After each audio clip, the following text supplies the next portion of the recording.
take a step back and do what I had said. You need an intermediary, somebody that can bring Republicans and Democrats together, that can bring the president into a room so that all the information gets laid out for all to see. The information has to be verified because, Ben, you're spot on, brother. They're turning around and they're saying that based upon, and we're speculating right now, that the information came from Netanyahu, from Israeli intelligence? Or are they basically playing Trump to get him involved, within which to basically put an end to the Ayatollah, to take him out, to assassinate him? But before you go ahead and you do that, you do need to validate the information.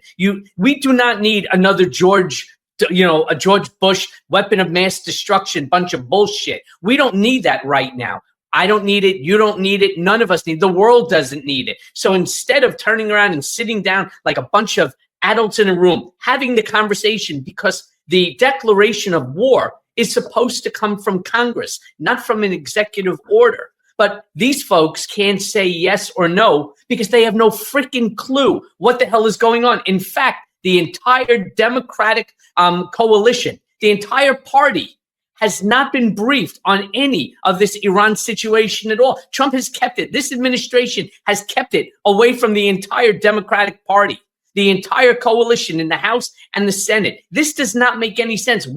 This is too serious to play these political games. And it's scary. Let me just leave it at that. We're not getting, all across the board, we're not getting accurate data about what's going on. If you listen to what cable news is saying, they would have you believe the Ayatollah is about to surrender any moment now, that every single person surrounding the Ayatollah has been killed, that all of Iran's weapons have been decimated, and that they are just begging, please, please, please. Now, if you actually read the statements of the Ayatollah publicly, they're actually very, very different. And by the way, Trump says, the Ayatollah would love to come to the White House, begging to be here at the White House. And then the Ayatollah, through a representative, puts out a statement. We never said that. We don't want to be there, and absolutely never going to the White House. And it's just like, now I have to think as an American. Again, this is like the conversation that we had before. Do I believe the Ayatollah more than Donald Trump over the Ayatollah saying he wants to go to the White House? Because we know that Donald Trump lied about Xi Jinping wanting to go to the White House. And Xi Jinping had to put a statement saying, I never said that. I've never had a call with Donald Trump. Donald Trump is absolutely lying about that. We know that Donald Trump makes up fake conversations with people that have never happened. And when I'll show you in a little bit, as I talked about at the outset, what pisses Modi off and what's pissing India off is that Donald Trump is taking credit for mediating the India-Pakistan dispute, which he had no role in. And we also know that Donald Trump lied and claimed that he was the one responsible for the initial attacks on Iran that were conducted by Israel, because Donald Trump was watching Fox News and saw that it was perceived to be successful in decapitating or killing a lot of Iranian generals. So Trump wanted to feel like a tough guy. So he said, look, it was me who did it. It was I who did it. But then, Cohen, we see the footage of what happened in Tel Aviv and what happened in South Israel. And they were hit pretty hard by Iran over the past 24 hours. I mean, it wasn't, some, catastrophic thing. Right. We have to really make that distinction, because the Iron Dome has been this sort of this fairy tale that whatever comes into Israeli airspace will be taken down. Now, remember that, Iran is sending up 100+ missiles a day. I think ballistic missiles, right? 7, I believe, have actually gotten through, which is unprecedented in Israel's history. Well, that's because they're now operating with 2 very different types of missiles. Simultaneously, Israel is returning fire, and they have already hit and destroyed over 1,100 targets. The point that I'm trying to make is that this doesn't benefit either side. And yes, I agree that the Ayatollah should come up with a deal. But what does a deal like that look like? What if, hypothetically, Ben, that the deal is to denuclearize Iran, not to permit them to continue to enrich the uranium, past the 60% that they already have, basically making it useless at this time. But what if hypothetically they haven't been enriching it? What if what Tulsi Gabbard said is true, that they have not been? This is bad information from one of America's closest allies. That's a really, really big problem for all of us. I give you a bigger problem. How do you do? Oh, I'm not sure if it's bigger than that, but an equally big problem. How do you do a deal with the guy who broke up the last deal? Right? There was a deal, Obama's deal, and that Trump and the MAGA Republicans attacked Obama's deal that denuclearized Iran. And then Trump now claims that he wants to do a deal originally that looked a lot like Obama's deal, but Iran didn't trust what Trump was saying because Trump was the one who broke the prior deal.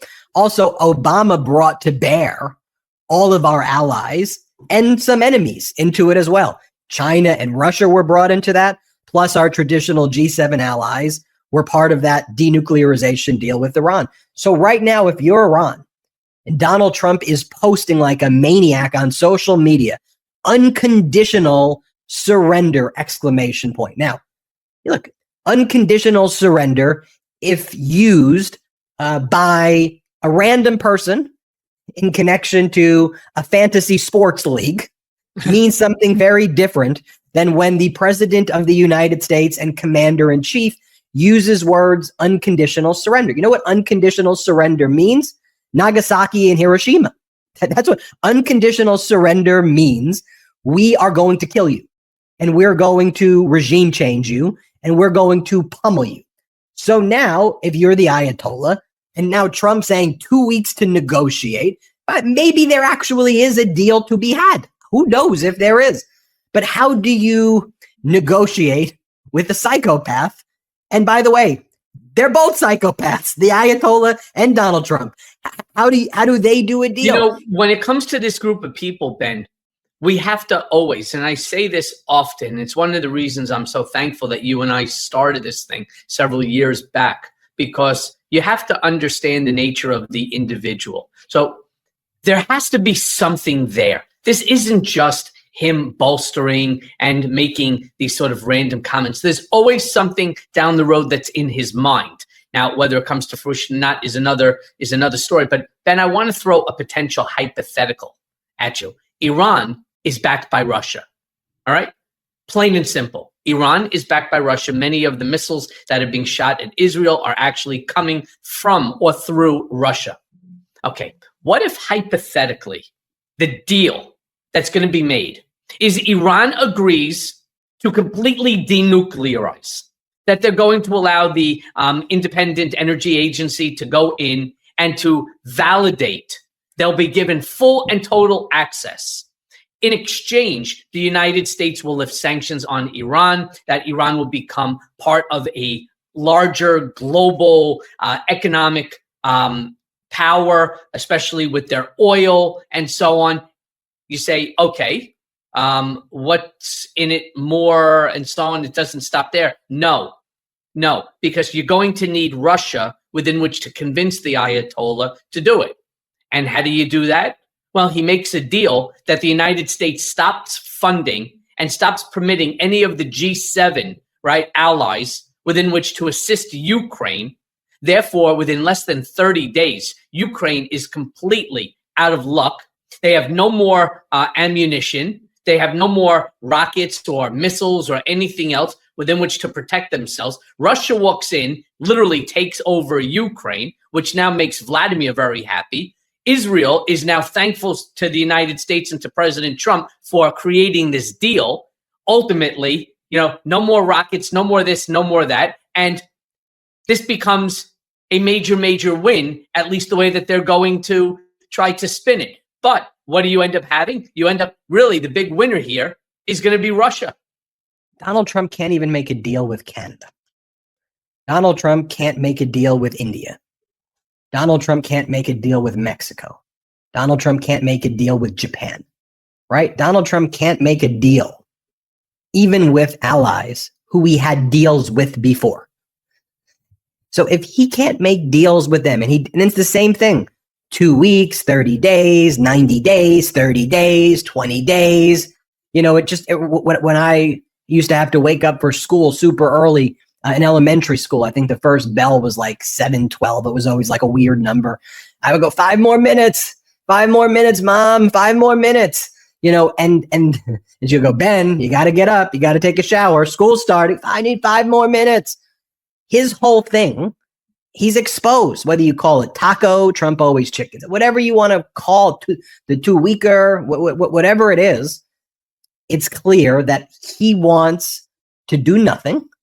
Then what he tries to do is see if a problem resolves itself in some way.